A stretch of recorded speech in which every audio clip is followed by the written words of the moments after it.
आज हम कक्षा 10 की गणित में समांतर श्रेणी प्रश्नावली 5 में प्रश्न नंबर 3 करेंगे। निम्नलिखित में से एपी के प्रथम पद सार्वंतर ज्ञात कीजिए। जैसे आपको दिख रहा है, इसने पहले से ही बोला प्रत्येक एपी के लिए, मतलब ये एपी है। प्रथम पद ज्ञात करना बड़ा सरल है। प्रथम पद ज्ञात करना मतलब ये पहला पद, जिसको ए से दिखाते हैं, तो इसको आप लिख सकते हैं प्रथम पद ए बराबर 3। और हमें सार्वंतर ज्ञात करना मतलब डी। तो डी ज्ञात करने के लिए आपको पता होना चाहिए दूसरा माइनस पहला, तीसरा माइनस दूसरा, चौथा माइनस तीसरा। तो हम करते हैं सभी जगह से बराबर आएगा। 1 ऋण 3 किया, फिर ऋण 1, फिर ऋण 1, फिर ऐसे ऋण 3, ऋण सूत्र का ऋण में 1 पहले से है, तो उसको कैलकुलेट किया तो बड़ी संख्या ऋण में ऋण ऋण जुड़ता है, ऋण हो गया। ये धन 1 ऋण 2 हो जाएगा। तो यहाँ से डी बराबर सार्वंतर ये हमने कैलकुलेट कर दिया, और यहाँ से प्रथम पद।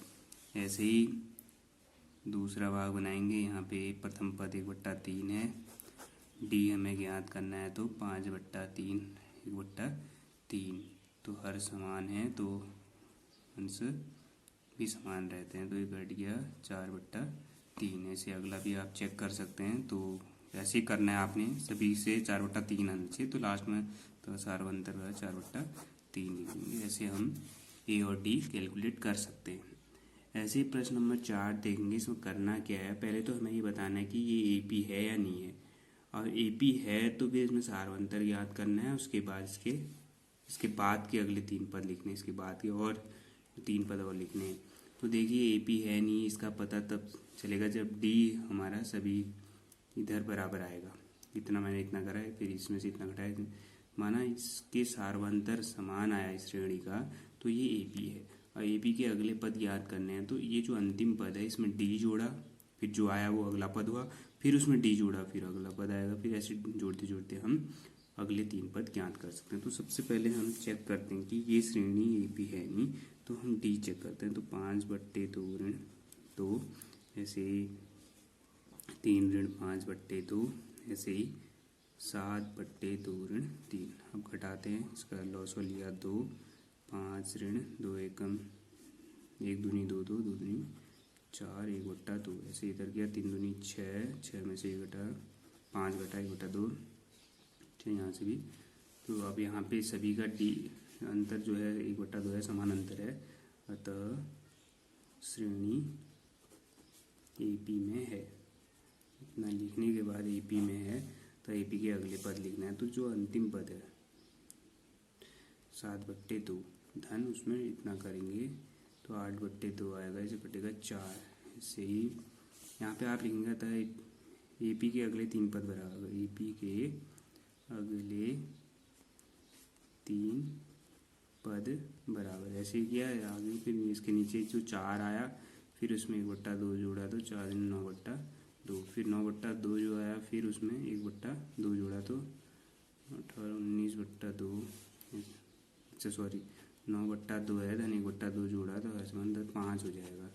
तो लास्ट में लिख दिया तो एपी के अगले 3 पद बराबर 4, 9/2, 5। ये आंसर हो गया। और डी भी निकालना, तो डी पे भी हम आंसर लिख देंगे, डी बराबर 1/2। तो ऐसे आप लोगों ने काम करना है। आपने करना क्या है, सबसे पहले श्रेणी दी है, उस श्रेणी का डी चेक करना है।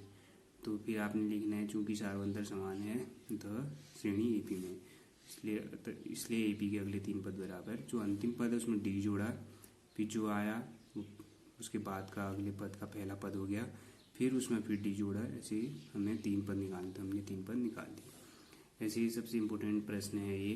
अब ये कैसे करेंगे देखिए, इसको सरलतम रूप में लाएंगे। तो ये वर्गमूल 2 है, वर्गमूल 8 के अभाज्य गुणनखंड करेंगे तो 2 वर्गमूल 2 होगा, ये 3 वर्गमूल 2 होगा, 4 होगा। अब ये कैसे हुआ देखिए, वर्गमूल 8 में 8 के अभाज्य गुणनखंड करेंगे तो 2 को 8, 2 दूनी 4, 2 एकम 2। तो वर्गमूल 8 बराबर आप लिखेंगे 2 गुणा 2 गुणा 2। वर्गमूल मतलब जोड़ा, तभी ये बाहर आ गया।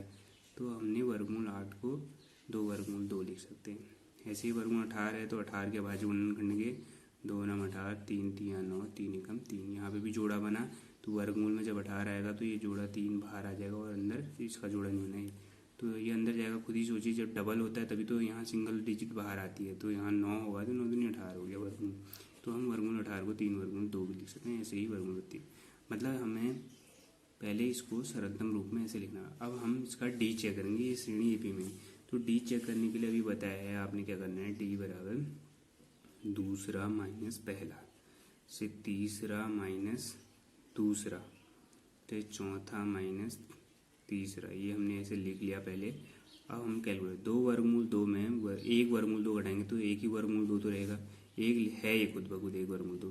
3 वर्गमूल 2 में 2 वर्गमूल 2 घटेगा तो एक ही वर्गमूल 2 तो रहेगा। ऐसे 4 वर्गमूल 2 में 3 वर्गमूल तो एक ही, मतलब यहाँ से भी डी सभी का वर्गमूल 2 है, डी बराबर वर्गमूल 2 रहेगा। तो चूँकि श्रेणी का सार्वंतर मतलब डी समानांतर भी है, ये श्रेणी एपी में है।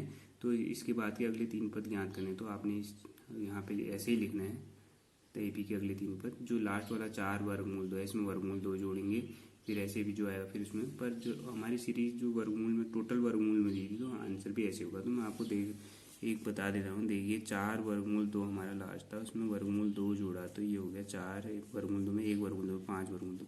और ये एक्चुअल रहा कितना होगा 5 वर्गमूल 2 बनने के लिए, पहले 5 अंदर जाएगा 25 रहा होगा, तभी तो 5 बाहर आएगा, तो 25 दूनी 50 रहा होगा। ऐसे 5 वर्गमूल 2 आया, इसमें भी अगला पद वर्गमूल 2 जोड़ेंगे तो 6 वर्गमूल 2।